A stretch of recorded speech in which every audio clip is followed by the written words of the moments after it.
We're here back on the BAMC Showcast, Soldier Con Day 2.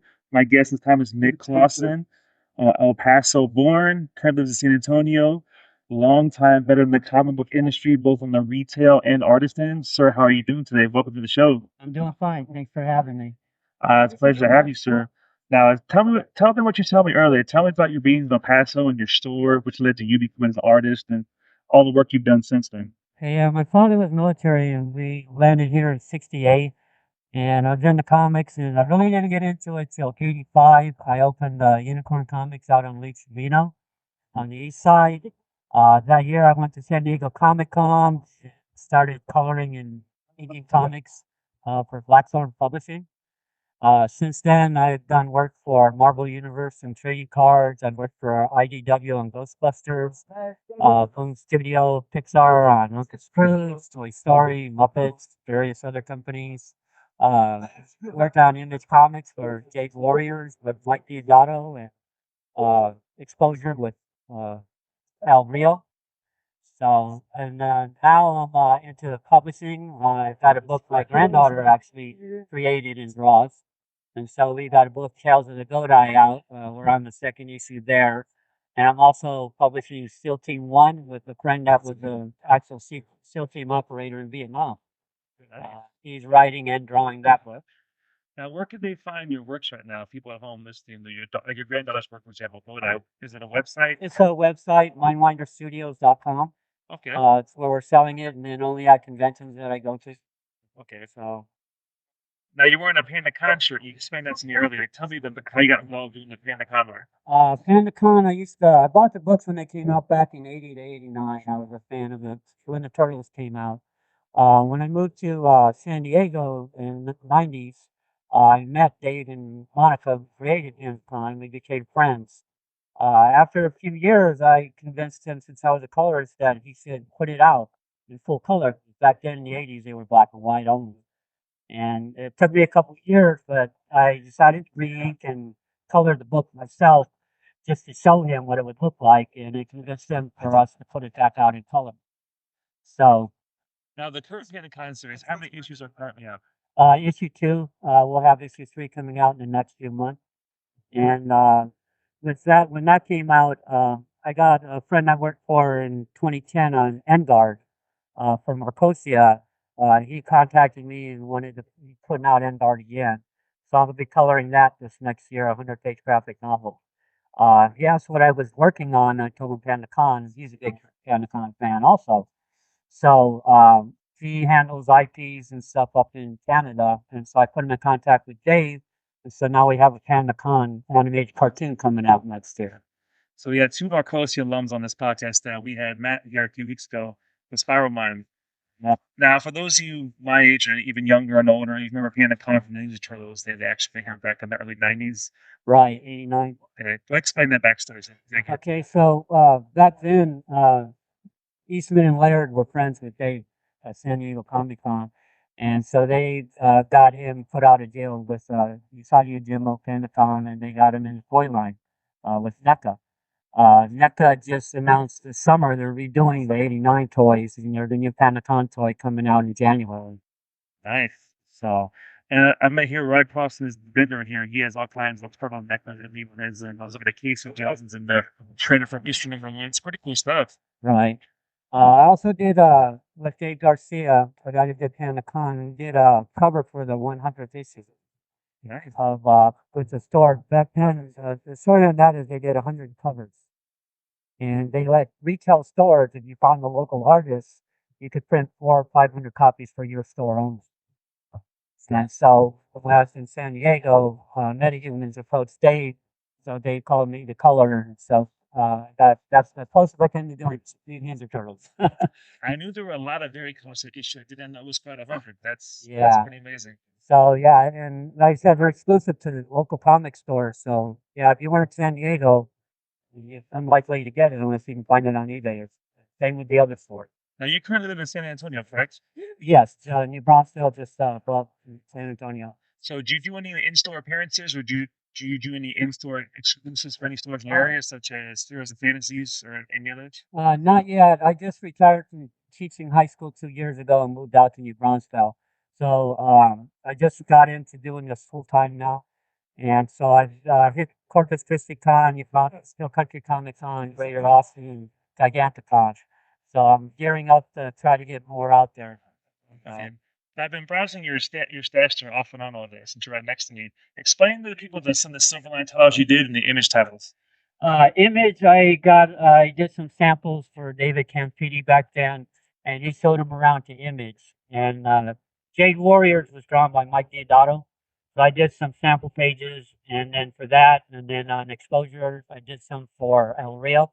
And David went around and Image picked them up. Yes. So that's how I got on with Image. Now, I'm browsing, you have several variant titles. Well, back to the Panda Khan real quick. I forgot to ask you this. Explain to our guests, our listeners, the villain character, the goat, the backstory, and who created it. When I started we bringing them back out in color, Dave and Monica, we wanted to create a new character. And so me and Monica got together and she raises goats. Got lots of goats. And so we figured out we'll make his nemesis a goat. And his name is Braunfels. And so we created him and his backstory. And so in the first new color edition, there's a 9-page story introducing Braunfels into the universe. And I advise you guys to look it up online. It's very sinister looking dude. Very belongs in a metal show, definitely. So, and then being that I worked with them and they found out my granddaughter were putting out Tales of the Godai, icing up to let us use Pando Khan guest appearance in her first book.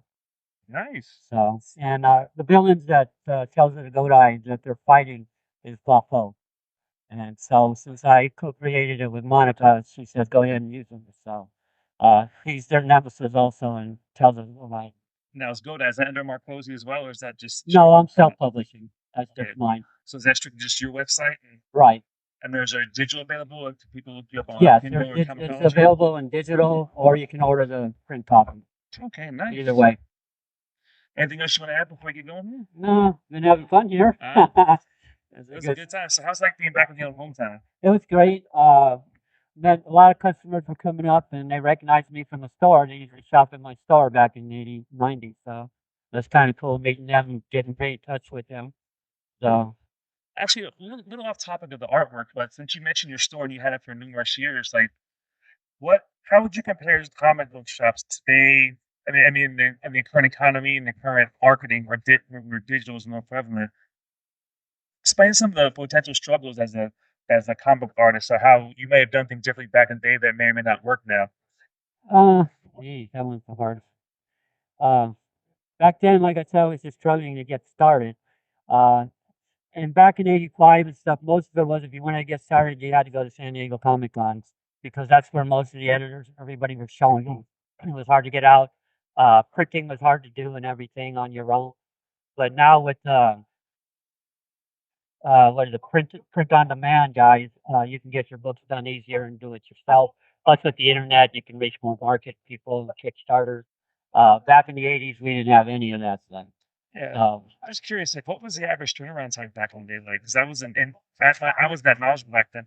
If you would have done a Panda Kai issue, let's say that let's pretend it's 1990 and you're doing Panda Kai and everything's finalized, all the prints and inks are turned in. What was the turnaround time, you think, to get that kind of like? Well, usually on the books, and it's like Marvel and all of them, the writer usually had a month to write the story. The penciler took a month to pencil. Inker took a month to ink. Colors a month. So you're talking, most of those books had to be done like 5 months in advance before they could even take an order. And so it was really hard to get going back then. So do you find it easier to say, I assume you guys collaborate online or via FaceTime, or how would, like, if you're doing a public or somebody, let's say. Yeah, we get together online, and penciler would send me a copy, a digital file of the pencils. I would print out a blue line and then ink it on the blue line, scan it in, and then colorize it and do the letter. So it would still take 2-3 months. Okay. But at Godai, my granddaughter, she pencils and inks it in Procreate. And then she would send me the file, and then I would color and letter it the next day. So, like, her book we did in 20 days, a 24-page book plus cover in 20 days. That's incredible. So, yeah, it makes it a lot easier with digital. So in the future, are you guys looking to do like Kickstarters? You can do GoGos, or the same question I asked everyone pretty much. Like, Uh, we did one for the first issue, and that got us going. And now that we're at cons and stuff, we're money's coming in. So we're probably going to do a Kickstarter once we get 4 or 5 issues and do just a trade. okay. Kickstarter for a trade. I'm a big Kickstarter guy, so I'll definitely keep an eye out for you. Yeah. So that's what we're planning on. Same thing with Steel Team 1. Awesome. So right now, currently on the shelves, you got Godai, we got Pando Khan, Seal Team 1. What else? Any other projects? I have projects I'm working on with other companies still that I'm coloring. I worked for Silverline. Last couple of years, I've done like 40 covers and 2 miniseries with them. I'm working on one right now, but NDA, they won't let me tell what it is. Gotcha. So, and I'm working with a lot of veterans, Rob Davis, Barbara Colbert, who used to work for DC and stuff as an editor and that. So, Ether. So I'm getting to work with a lot of good older people that have been in the industry a long time. Sounds fun. Not bad for a guy who's retired. Yeah. So, anything else you want to plug real quick? Or? No, that's about it. What about your granddaughter? Does she have like a DeviantArt, or what does she have? What's her? I've been trying to get her to do DeviantArt and Instagram. She's, I don't know, kind of doesn't want, her dad doesn't want her name out all over it. So, but she's thinking on doing an Instagram now that she's been getting a lot of response to her posts. So she's thinking hard on doing that. Yeah, but you have a lot of her samples available on your website too, right? Yes, I'll be putting up some more of her original art and stuff. And spell that out for us real quick, your website? Mindwinderstudios.com. Okay. So, and next they can just check out her art, well, hers and your art, and buy the books, digital and physical. Right. Awesome. Anything else you want to answer before we take off? No, that's about it. I think we covered everything. I appreciate your time, man. It's been awesome next show day, man. Appreciate you having me here. Likewise, man. Thank you. Take care.